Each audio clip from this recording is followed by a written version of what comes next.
Tolong gedein Kak itunya Kak, PPT-nya.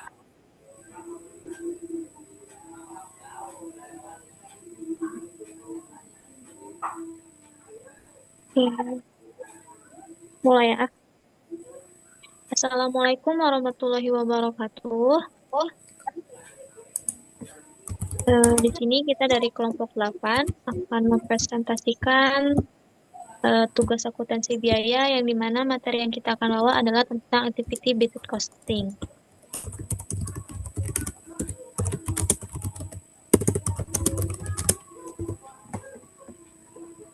Lanjut, dari kelompok kita ada 6 anggota kelompok. Yang pertama adalah ada Seskiana Dwi Agustin, yang kedua saya sendiri Suci Sara, yang ketiga Eli Mangesti Mahareni, yang keempat ada Asri Pratiwi, yang kelima ada Erni Mernanda, dan yang keenam ada Ari Wibowo. Lanjut. Yang pertama, activity based costing atau disebut juga aktivitas berbasis biaya merupakan sebuah sistem perhitungan biaya yang efektif adalah sebuah perhitungan yang menggunakan metode penentuan biaya yang bertujuan untuk mengidentifikasi aktivitas dalam suatu organisasi dan menentukan biaya tidak langsung dan overhead untuk produk serta jasa dalam suatu organisasi. Dasar dari penerapan sistem ini terletak pada kegiatan produksi yang bergantung pada kebutuhan sumber daya tertentu. Aktivitas ini sering digunakan dalam industri manufaktur karena dapat membantu perhitungan data biaya yang akurat. Data ini cukup berarti bagi manajemen dalam pengambilan keputusan bisnis yang tepat. Lanjut. Lalu, perbandingan metode tradisional dan activity based costing. Menurut Firdaus Ahmad Dunia, perbedaan penerapan activity based costing dan traditional costing adalah pada cara pengalokasian biaya-biaya tidak langsung kepada objek biaya. Untuk biaya langsung dapat dilakukan dengan cara pembebanan langsung kepada masing-masing objek biaya karena dapat dilakukan penelusuran secara mudah. Untuk biaya tidak langsung tidak mungkin dilakukan penelusuran langsung pada objek biaya karena banyak jenis biaya yang harus dibebankan tetapi tidak ditentukan hubungan dengan objek biayanya. Lanjut. Pada traditional costing, biasanya seluruh biaya tidak langsung akan dikumpulkan dalam satu pengelompokan biaya atau cost pool. Kemudian, seluruh total biaya tersebut dialokasikan dengan satu dasar pengalokasian atau cost allocation base kepada suatu objek biaya. Pemilihan dasar pengalokasian biasanya berdasarkan hubungan sebab akibat yang paling mewakili sebagian besar biaya tidak langsung. Misalnya, jika biaya tidak langsung suatu perusahaan didominasi oleh biaya overhead pabrik yang sangat otomatis prosesnya, maka bisa aja dasar pengalokasian yang dipilih adalah jam kerja mesin. Lanjut.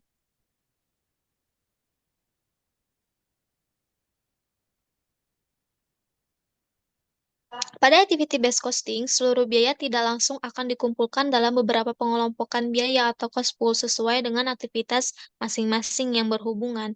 Kemudian, masing-masing kelompok biaya tersebut dihubungkan dengan masing-masing aktivitas tersebut dan dialokasikan berdasarkan aktivitas masing-masing.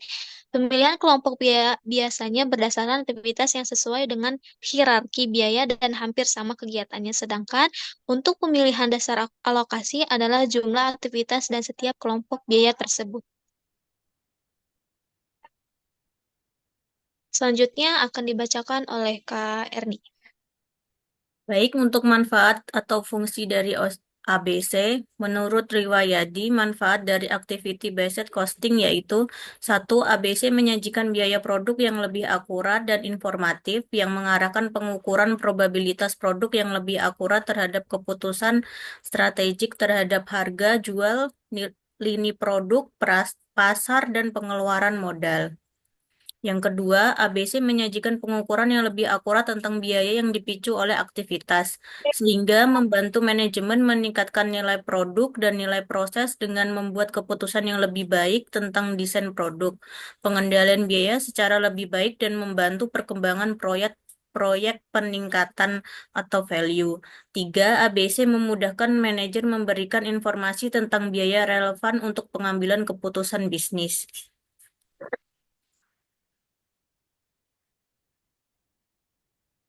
Selanjutnya akan dibacakan oleh Kak Eli,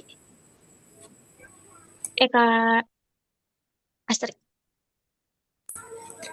Keunggulan dan kelemahan ABC. Menurut Ahmad, keunggulan dan kelemahan metode activity based costing adalah untuk keunggulan activity based costing yang pertama menyajikan biaya produk lebih akurat dan informasi yang mengarahkan pengukuran profitabilitas produk lebih akurat terhadap keputusan strategik tentang harga jual produk dan pasar.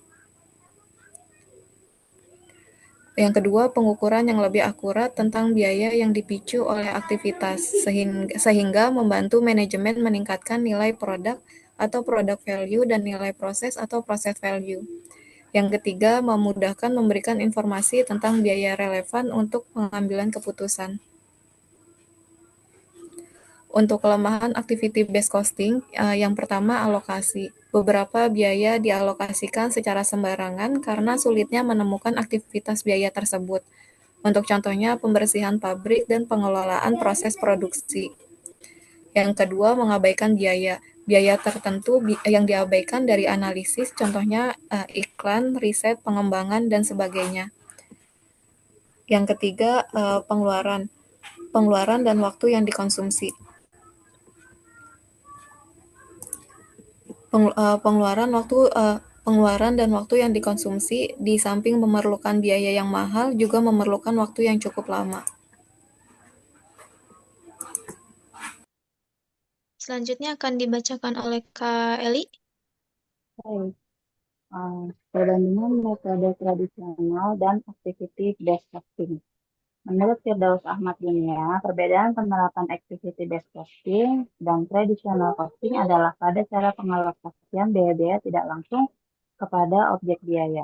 Untuk biaya langsung dapat dilakukan dengan cara pembebanan langsung kepada masing-masing objek biaya karena dapat dilakukan penelusuran secara mudah. Untuk biaya tidak langsung, tidak mungkin dilakukan penelusuran langsung pada objek biaya, karena banyak jenis biaya yang harus dibebankan tetapi tidak ditemukan hubungannya dengan objek biayanya. Nah, pada tradisional costing, biasanya seluruh biaya tidak langsung akan dikumpulkan dalam satu pengambilan biaya atau cost pool. Kemudian seluruh total biaya tersebut dialokasikan dengan satu dasar pengalokasian atau cost allocation base kepada suatu objek biaya.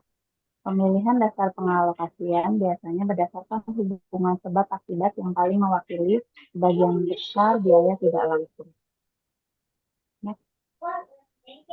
Misalnya, jika biaya tidak langsung suatu perusahaan didominasi oleh biaya operasional pabrik yang sangat otomatis prosesnya, maka bisa saja dasar pengalokasian yang dipilih adalah jam kerja mesin. Pada activity based costing, seluruh biaya tidak langsung akan dikumpulkan dalam beberapa pengalokasian biaya sesuai dengan aktivitas yang berhubungan. Kemudian kelompok biaya dihubungkan dengan aktivitas dan dialokasikan berdasarkan aktivitasnya. Pemilihan kelompok biaya biasanya berdasarkan aktivitas yang sesuai dengan hierarki biaya dan hampir sama kegiatannya. Sedangkan untuk pemilihan dasar alokasi adalah jumlah aktivitas dalam setiap kelompok biaya tersebut. Nah, Selanjutnya akan dibacakan kembali oleh Kak Erni. Cost driver, cost pool, cost object. Menurut Ahmad, cost pool adalah biaya yang terjadi jika sumber daya digunakan untuk tujuan tertentu. Kadang-kadang biaya dikumpulkan ke dalam kelompok tertentu. Satu cost object, cost cost objek atau cost biaya adalah produk, jasa, atau unit organisasi di mana biaya dibebankan untuk beberapa tujuan manajemen.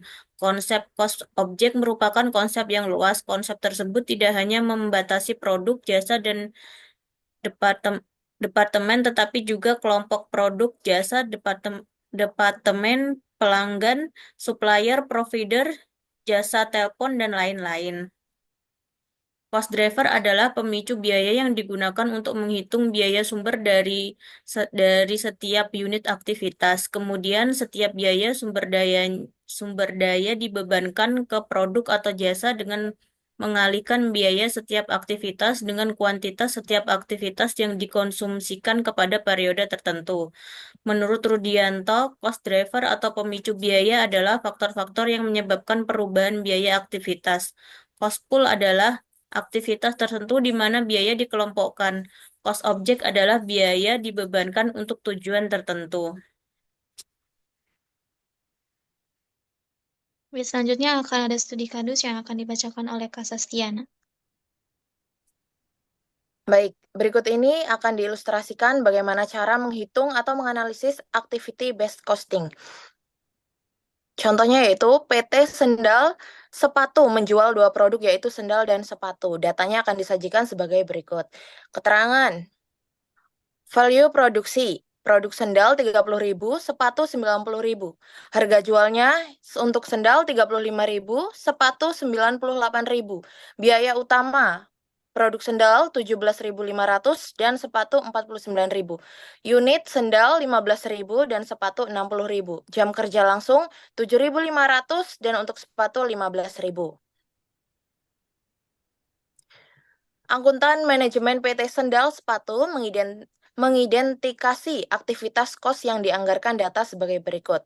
Aktivitas rekayasa, anggaran kosnya 600.000, setup 2 juta, perputaran mesin 6 juta, pengemasan 400.000, dan untuk totalnya 9 juta. Aktivitas sesungguhnya, produk piring dan gelas disajikan data sebagai berikut. Dari data biaya di samping ini, kita akan menghitung atau menganalisis biaya perusahaan dengan menggunakan metode tradisional, konvensional, dan metode ABC, Activity Based Costing.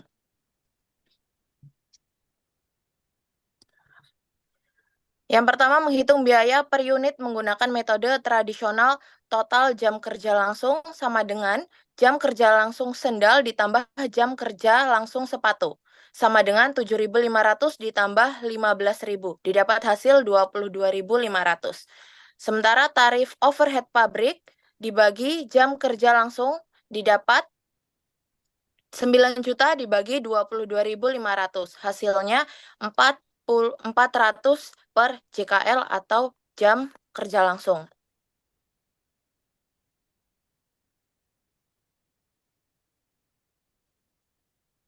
Selanjutnya, biaya overhead yang dibebankan untuk produk sendal, total biaya jam kerja langsung per unit dikali jam kerja langsung, yaitu 7.500 dikali 400, didapat hasil 3 juta. Untuk unit 15.000. Overhead per unit total atau total unit didapat hasil 200. Untuk produk sepatu, total biaya JKL per unit dikali jam kerja langsung, yaitu 15.000 dikali 400, sama dengan 6 juta rupiah. Untuk unit 60.000. Overhead per unit atau total unitnya didapat hasil 100. Selanjutnya menghitung biaya per unit produk. Keterangan biaya utama sendal, yaitu 17.500 dikali 15.000, sama dengan 262.500.000. Untuk sepatu, 49.000 dikali 60.000, sama dengan 2.940.000. Selanjutnya, biaya overhead untuk sendal 400 dikali 15.000, sama dengan 6 juta. Untuk sepatu 400 dikali 60.000, sama dengan 24 juta.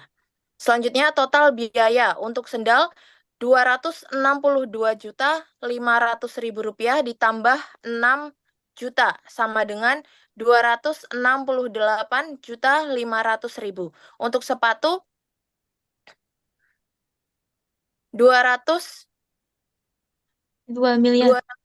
2.940 juta ditambah 24 juta. Didapat hasil 2.964 juta.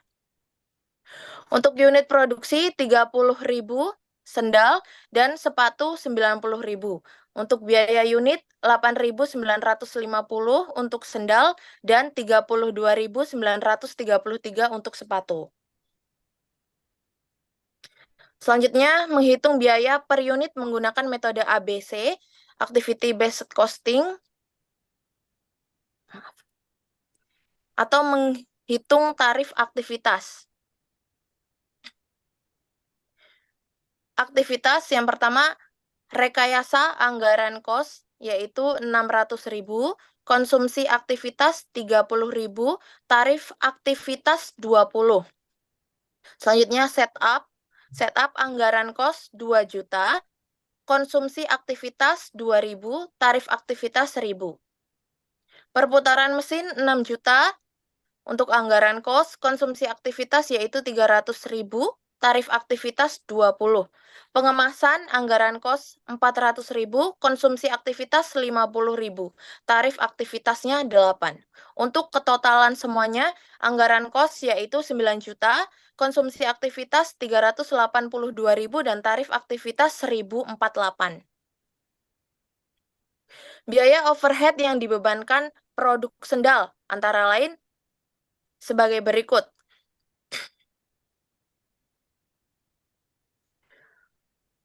Untuk aktivitas rekayasa tarif 20, konsumsi 12.000, total BOP 240.000 dan BOP per unit 16. Setup tarif mencapai 1.000, konsumsi 800, total BOP 800.000, BOP per unit 53,3. Sementara perputaran mesin tarifnya mencapai 20, konsumsi 100.000, total BOP 2 juta, BOP per unitnya 133,3. Pengemasan tarif 8, konsumsi 10.000, total BOP 80.000 dan BOP per unit 5,3. Dan mendapat total untuk tarif 1.048, konsumsi 122,800, total BOP 3.120.000, BOP per unit 207,9. Untuk produk sepatu, aktivitas rekayasa untuk tarif 20, konsumsi 18.000, total BOP 360.000, BOP per unit 6,00. Selanjutnya untuk setup, tarif 1.000, konsumsi 1.200, total BOP 1.200.000 dan BOP per unit 20,00. Aktivitas perputaran mesin, tarifnya antara lain 20, konsumsi 200.000, total BOP 4 juta, BOP per unit 2,75. Aktivitas pengemasan, tarif 8, konsumsi 40.000, total BOP 320.000, BOP per unit 5,33. Dan mendapat total keseluruhan untuk tarif 1.048, konsumsi 259.200, total BOP 5.880.000 dan BOP per unit 34,1. Selanjutnya menghitung biaya per unit produk. Keterangan untuk biaya utama sendal yaitu 17.500 dikali 15.000 mendapat hasil 262.500.000. Untuk sepatu 49.000 dikali 60.000 mendapat hasil 2.940.000. Untuk biaya overhead sendal yaitu 3.120.000, untuk sepatu 5.880.000. Total biaya sendal yaitu 265.620.000, sementara sepatu 2.945.880.000. Unit produksi sendal mencapai 30.000, untuk sepatu 90.000 dan biaya per unit sendal 8.854 dan sepatu 32.732.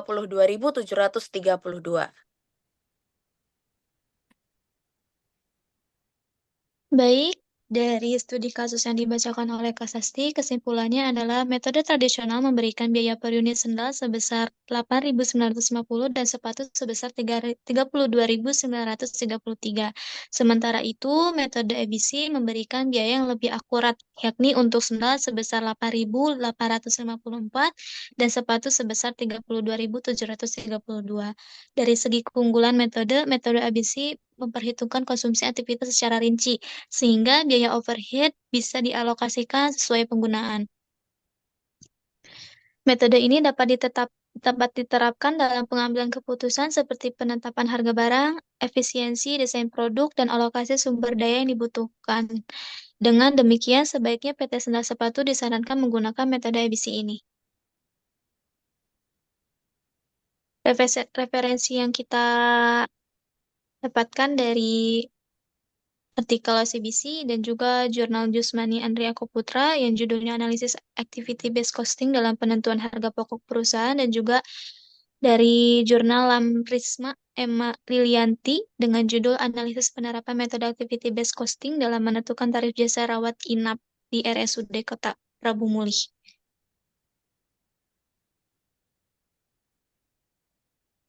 Sekian dari kelompok kami. Mohon maaf bila ada salah kata. Wassalamualaikum warahmatullahi wabarakatuh. Udah berarti ya? Terima kasih banyak. Terima kasih semuanya. Ini aku langsung stop aja apa gimana? Apa Stop aja ya? record aja. Oke.